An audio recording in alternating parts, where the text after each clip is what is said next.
Baiklah, kita akan membahas tentang Microsoft Excel serta pembagiannya, yaitu yang pertama kita akan membahas tentang fungsi, yang kedua sama dengan, yang ketiga referensi, yang keempat yaitu operator, dan kelima konstanta. Yang pertama yaitu sama dengan. Tanda sama dengan merupakan tanda awal dari penulisan formula atau rumus Excel yang harus dituliskan jika menggunakan formula apapun. Yang kedua yaitu ada fungsi.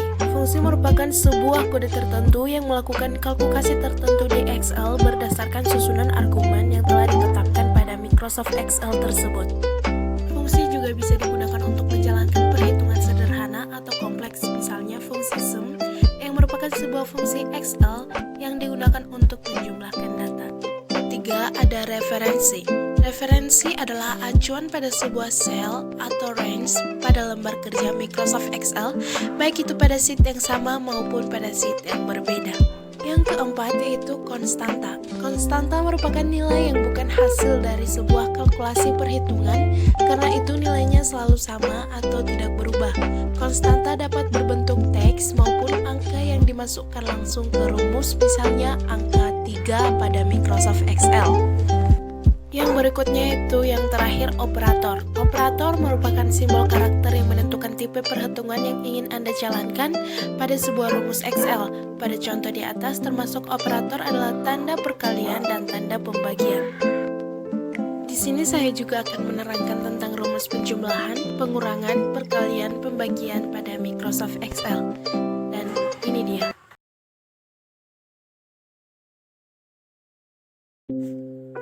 Yang pertama, rumus penjumlahan pada Microsoft Excel ada dua alternatif, yaitu dengan menggunakan operator plus dan menggunakan fungsi sum.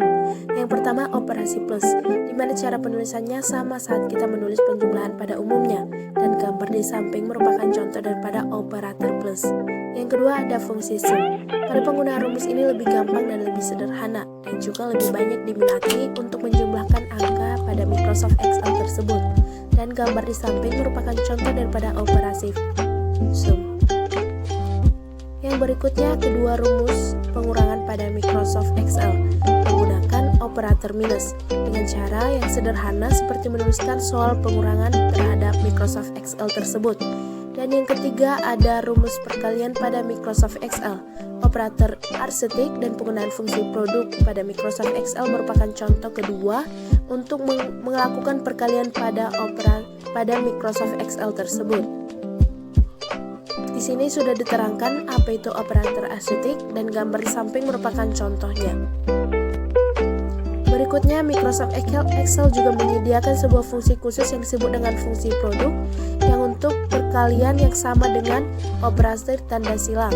Rumus pembagian, di mana penggunanya untuk membagi angka pada rumus Excel dengan cara sebelumnya. Misalnya, untuk membagi kil A1 dengan kil A2, rumusnya bisa Anda gunakan adalah sebagai. Yang berikutnya kita akan membahas tentang struktur daripada fungsi Microsoft Excel, yang dimana struktur Microsoft Excel ini terdiri atas 4 struktur, yaitu yang pertama, struktur fungsi dimulai dengan tanda sama dengan yang diikuti dengan nama fungsi, tanda kurung buka, argumen yang lain.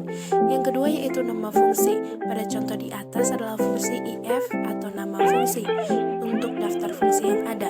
Yang ketiga itu argumen bisa berupa angka, teks, nilai logika seperti true dan false. Yang keempat itu ada argumen tooltips. Tooltips atau tips alat dengan sinteks, dan argumen muncul saat ada mengetikkan fungsi, dan tooltips hanya datang pada saat bawaan Excel saja.